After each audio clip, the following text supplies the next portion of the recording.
name is Katie Wilson, and you're watching Life, Love, and Pop Culture. How was the transition from Radio Disney to your current role as an actress and TV host? You did some digging for that one. I used to, actually that was my first job. I booked it when I was like 13 or 14, and we got to go all over Arizona performing, singing, and dancing. And that didn't necessarily start my career, but it definitely was my first experience doing it professionally. And then from there, I just did like more musicals in my hometown, and then came out here and was like, I'm gonna try to transition that out to LA. How did you get involved with Kingdom Geek? Kingdom Geek came about when Fullscreen, the platform, was looking for new talk shows and podcasts, and they reached out to Andre and I because we had been creating work together. We had been hosting work together, especially in the geek gaming world, and they thought we were funny and they liked us together, and they said, hey, if we were to give you a show, what would it look like? And that's kind of how Kingdom Geek came about. I mean, it started out as a podcast, and then it sort of became a talk show on its own. And now we're just getting new guests every week and getting to interview them and talk about what they geek out about, and it's been amazing. You've had a lot of amazing people on the show. Who have you geeked out over? Oh man, it's really hard to pick one person. Can I pick a couple? Okay, so I'll start with, our very first guest we ever had was Eliza Taylor from The 100. And since that was our first show, it was already like, we were nervous a little bit, but to have someone from a show that I absolutely love, because I love The 100, to have Clark on our show, the lead of that show, as our very first guest, I was totally geeking out. In fact, it's funny to watch back those early episodes versus like how our show is now, and just see how like quiet I was. Like, I was just more or less just staring at her very, creepily, just like, oh my gosh, I can't believe you're on my show. I should talk to you.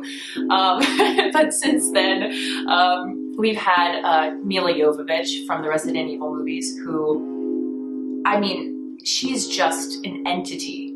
She's someone that I have always been so inspired by, and just because she plays these strong female characters, and growing up, that's pretty much what I've always been drawn to. So to meet her in real life and find out that she not only plays strong female characters, but she is like the coolest chick you'll ever meet, that was just mind-blowing.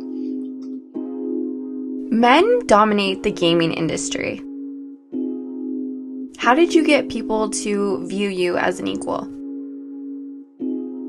I always never understood why girls weren't accepted in geek culture and gaming, because that's what I did my whole life. I grew up playing video games since I was 4 or 5 years old. For me, that's just everything that I knew.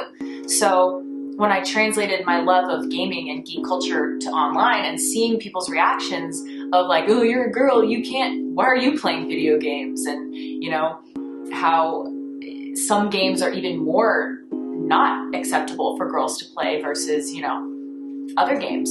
So I think, you can't like beg someone to respect you. You can't even ask people to respect you online, but you just have to make videos of things that you love and share that with people who find it and hopefully will like it and respect you for it as well. You're always going to get those trolls out there, but that's why they make the mute button, and it's very great. Who would you say has been your biggest inspiration? So embarrassing. But my biggest influence is definitely Xena Warrior Princess / Lucy Lawless, who played Xena. And I think it was because at the time, my mom had cancer, and we used to watch Xena together as a way of like, oh, strong females, and and also having my mom as a role model. She's actually beaten cancer 3 times in my life, and she's good. She's all good now. But, watching Xena with her really kind of taught me that, women can be strong.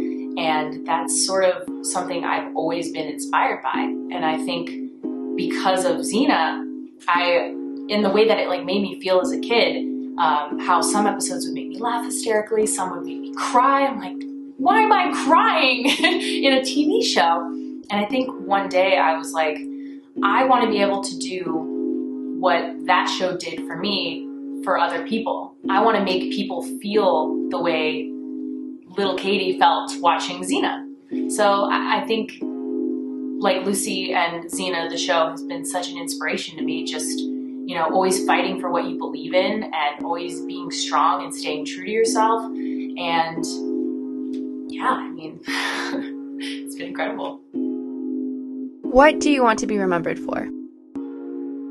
I think I want to be remembered for inspiring people, whether it's to come out of your shell or to speak up for yourself or to pursue your dreams.